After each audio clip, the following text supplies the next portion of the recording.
Assalamualaikum students, I hope you're all doing fine. This is Zinia here with yet another video from STEM International, Geography Book 7, Chapter Agriculture. इसका हम last topics जो हैं वो आज इस video में cover करने जा रहे हैं. द फर्स्ट वन इज़ के लाइफ स्टॉक को अगर हम उन्हीं पर्टिकुलर लैंड्स के ऊपर जो है वो रेयर करते हैं जहाँ पे हम क्रॉप्स को उगा रहे हैं तो उसकी क्या क्या डिफरेंट चैलेंजेस जो हैं वो हमें सामने या फिर कॉन्सिक्वेंसेज जो है वो सामने आ सकती हैं जिसको हमें दिमाग में ज़रूर रखना है so that we can come up with some probable problem solving innovative जो है अपने solutions. But there is one other thing जो कि हमने आज और कवर करनी है and that is about fisheries या फिर फ़िश फार्मिंग भी एक फार्मिंग की टाइप है. वो क्या है, क्यों है, कैसे है, उस सब की डिटेल में भी आज आने लगे हैं. सो या लेट्स स्टार्ट विद इट. जी तो students, before we start off directly with के लाइफ स्टॉक को अब आपने जो है वो अपनी एग्रीकल्चरल एरिया लैंड पे रख लिया है, आप उनको भी वहाँ पे जो है वो पाल रहे हैं और उसकी वजह से क्या क्या सिग्निफिकेंट जो है कॉन्सिक्वेंसेस सामने आ रहे हैं. There is one particular thing जो कि मैं आपको याद करवाना चाहूँगी जो आपने पहले भी पढ़ी. आपने ग्रीन हाउस गैसेस के बारे में पढ़ा है और आपने ये भी पढ़ा है कि किस तरह से वो ग्लोबल वार्मिंग में जो है वो एड इन करते हैं या कॉन्ट्रीब्यूट करते हैं. उसके अंदर carbon dioxide ranks as the first और the most dangerous greenhouse gas. उसके बाद फिर सेकंड के ऊपर आ जाती है आपकी methane itself is also a considerable green house gas जिसकी वजह से जो है वो ग्लोबल वार्मिंग में कॉन्ट्रीब्यूशन ऐड हो जाता है. मीथेन की सबसे जो बड़ा कंट्रीब्यूटर है या मीथेन जो एटमॉस्फेयर में सबसे ज़्यादा प्रोड्यूस कर रहा है, जो सोर्स है उसकी सबसे बड़ी, वो आपकी life stock is basically the source. मवेशी जो आपके जानवर हैं, there is a process which is known as belching, जो कि प्रोसेस उनके डाइजेस्टिव सिस्टम के अंदर हो रहा है जिसके अंदर वो अपने जो सारा खाना वगैरह खा रहे हैं और उसको डाइजेस्ट कर रहे हैं, उसके एंड प्रोडक्ट के अंदर एक गैस प्रोड्यूस हो रही है, दैट इज़ मीथेन. और वो मीथेन जब एटमॉस्फेयर में ऐड हो जाती है तो फिर वो अगेन ग्रीन हाउस गैस के तौर पे जो है वो अपना फर्दर जो है वो दिखाती है कॉन्सिक्वेंस के this is what I can do, that is global warming, right. So life stock itself, तो पहला चैलेंज आप बुक में भी देखेंगे दैट इज़ के ग्रीन हाउस गैस की प्रोडक्शन में बहुत ही कंसिडरेबल इसका जो है वो कंट्रीब्यूशन है. फिर हमारे पास एक और चीज़ इसी से रिलेट कर जाती है, वो है एयर क्वालिटी से रिलेटेड. एयर क्वालिटी से किस तरह से ये रिलेट कर जाता है, क्योंकि जो आपकी लाइफ स्टॉक की सारी एक्टिविटीज़ होती हैं जिसके अंदर आप उन्हें खाना डाल रहे हैं या व्हाट्सएवर अदर सारी की सारी चीज़ें हैं, उसमें अमोनिया गैस जो है वो भी प्रोड्यूस हो जाता है. अमोनिया गैस के प्रोड्यूस होने की वजह से जब वो एटमॉस्फेयर में जाता है तो आपने something such as acid rain के बारे में सुना होगा जिसके अंदर नाइट्रेट्स, ऑक्साइड्स ऑफ नाइट्रेट्स या फिर जो है वो सल्फेट्स प्रोड्यूस हो रहे होते हैं, ऑक्साइड्स ऑफ सल्फाइड.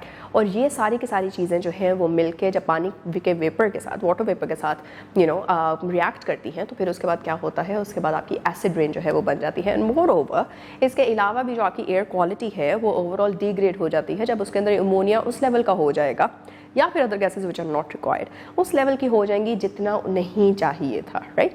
तो इम्बैलेंस क्रिएट होने की वजह से एयर क्वालिटी भी जो है वो डिप्लीट हो जाती है. आता है हमारे पास लैंड पोल्यूशन और डिग्रेडेशन का एक पर्टिकुलर कंसर्न. वो क्या है जी कि हम लैंड यूज़ कर रहे हैं और वहाँ पे जो है वो आपने अपने लाइफ स्टॉक को जो है वो रेयर कर लिया. Now life stock what is it going to do is it's going to start grazing, right. जो भी वहाँ पे आपका ग्रास लैंड है या फिर आपकी जो भी क्रॉप्स वगैरह हैं, वीड है या जो भी अर्ब्स वगैरह वहाँ पे उगी हुई हैं, अदरवाइज आप वो जो है उनको खाने देते हैं. So what happens with this grazing is कि ओवर टाइम आपकी जो सॉइल है वो एक्सपोज हो जाती है, राइट. उसके ऊपर से जो ग्रीन कवर है वो ख़त्म हो गया because the life stock at it. और उसके बाद फिर क्या हुआ कि सन का एक्सपोजर डायरेक्ट हो गया. पानी की रिटेनिंग कैपेसिटी जो थी सॉइल में वो भी कम हो गई, इवेपोरेशन बढ़ गई. वहाँ से सॉइल की अपनी हेल्थ जो है वो डिग्रेड होना शुरू हो जाती है. सॉइल की फर्टिलिटी उस तरह से नहीं रहती. सॉइल की कैपेसिटी के वो रूट्स को जो है अच्छे से थाम सके, पकड़ सके और वहाँ पे जो है वो क्रॉप्स उग सके सही से, वो भी वहाँ पे जो है वो ख़राब हो जाती है.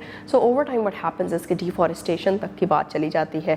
ड्रॉट लाइक कंडीशंस जो हैं वो सामने आ सकती हैं. सॉइल की ओवरऑल हेल्थ जो है वो उस लेवल पे पहुँच जाती है जो कि दोबारा से रिकवर करना या फिर रिजुविनेट करना या फिर रिप्लेनिश करना मुश्किल हो जाता है. और ये सारी की सारी चीज़ें सिर्फ और सिर्फ यहीं तक नहीं रुकती, बल्कि डिफॉरेस्टेशन और लैंड जिस तरह से उसकी हेल्थ ख़राब होगी तो वहाँ पर हैबिटेट सिर्फ और सिर्फ जो है इंसान ही तो नहीं रहते दुनिया में, और भी जो है वो जानवर वहाँ पे रहते हैं, मकीन है, और उनका हैबिटाट जो है वो ख़राब हो जाता है, ख़त्म हो जाता है, जिसकी वजह से उनको माइग्रेट करना पड़ता है।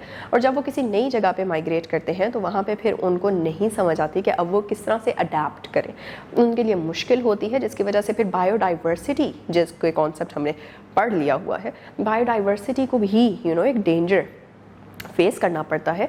और इसी तरह से एक्सटेंशन लेवल ऑफ एनिमल्स जो है या स्पीशीज़ जो है वो भी बढ़ जाता है, और फिर हम लॉस ऑफ बायोडाइवर्सिटी की जो काइंड ऑफ हाइलाइट्स हैं वो न्यूज़ में पढ़ते हैं। एंड द लास्ट इफेक्ट जो कि सामने आता है that is of water pollution. सिर्फ एयर पोल्यूशन और लैंड पोल्यूशन ही नहीं हो रहा, बल्कि वाटर पोल्यूशन भी हो रहा है। कैसे? वो इस तरह से कि जो भी सारा का सारा वेस्ट मटेरियल प्रोड्यूस होता है via the process of livestock rearing, वो सब का सब लीच होता है into the soil, right? और सॉइल से लीच होता होता हमें पता है कि सॉइल के नीचे या फिर आपके लैंड के क्रस्ट के नीचे ग्राउंड वाटर एक्विफर्स भी पाए जाते हैं। और ये सारी जो एरिया जहाँ पे एल्यूवियल बेसिकली सॉइल होती है ना, जहाँ के ऊपर आप एग्रीकल्चरल एक्टिविटी कर रहे हैं, तो ऑफकोर्स उसका डायरेक्ट लेना देना है आपके रिवर सिस्टम के साथ या फिर वाटर बॉडीज़ के साथ। और वहाँ से लीच करते करते जो सारा का सारा वेस्ट प्रोडक्ट है वो फिर आपकी वाटर बॉडीज़ में ऐड हो जाता है। वाटर बॉडीज़ में जाता है तो वहाँ पे एक पर्टिकुलर टर्म मैं आपको बताने जा रही हूँ जो कि आपकी बुक में नहीं है, लेकिन do look into that is eutrophication. Eutrophication का प्रोसेस स्टार्ट हो सकता है। यूट्रोफिकेशन के प्रोसेस से जो भी आपकी मेरीन या फिर एक्वेटिक लाइफ है वो भी तबाह हो जाती है, डिस्ट्रॉय हो जाती है। एंड मोर ओवर, अगर तो फॉर इंस्टेंस कोई कैटल बीमार थी या उसको कोई वायरल इशू था या कोई डिजीज़ है, कोई पैथोजन इन्फेक्ट किया था उसको, और फिर उसका वेस्ट जो है वो किसी वाटर बॉडी में मिल जाता है जाके, तो उस वेस्ट के साथ साथ वो पैथोजन या वो इन्फेक्शियस जो एजेंट था वो भी उस पानी में जा सकता है, दूसरी स्पीशीज़ को अफेक्ट कर सकता है। वही पानी जब इंसान इस्तेमाल करेगा तो इंसानों में भी वो पैथोजनस जो एजेंट था वो उसको इन्फेक्ट कर सकता है। जी, तो ये थे वो सारे के सारे चैलेंजेस जो कि life stock rearing on the same plains जहाँ पे आप अपनी एग्रीकल्चरल प्रोडक्ट को जो है वो बना रहे हैं, बढ़ा रहे हैं, उसके थ्रू फिर आपको फेस करने पड़ते हैं। एंड द लास्ट टॉपिक जिसके ऊपर अब हम आ चुके हैं दैट इज़ फिशरीज़ या फिर फ़िश फार्मिंग। फ़िश फार्मिंग का प्रोसेस है क्या और क्यों है और इसमें क्या फर्दर डिटेल्स हैं, आइए अब उसको भी देख। जिस तरह से हम सारे के सारे चैप्टर में पढ़ते आए हैं कि एग्रीकल्चरल यील्ड जो है वो उसमें हम कैश क्रॉप्स प्रोड्यूस करते हैं, इसी तरह से कैश क्रॉप्स का आइडिया अगैन उसको वहीं पे जाके जो है वो फिट इन करें कि ग्लोबल इकोनॉमी में या फिर जो पूरी की पूरी दुनिया में उसकी कंजम्पशन है उसको जाके हम हिट कर रहे होते हैं, उस टारगेट को हिट कर रहे होते हैं, और जितनी डिमांड होती है पूरी दुनिया में एक पर्टिकुलर क्रॉप की उसको फुलफिल करने की कोशिश होती है, जिसके थ्रू फिर हम अपना रेवेन्यू जनरेट करते हैं। The same thing or the same concept applies to fisheries as well.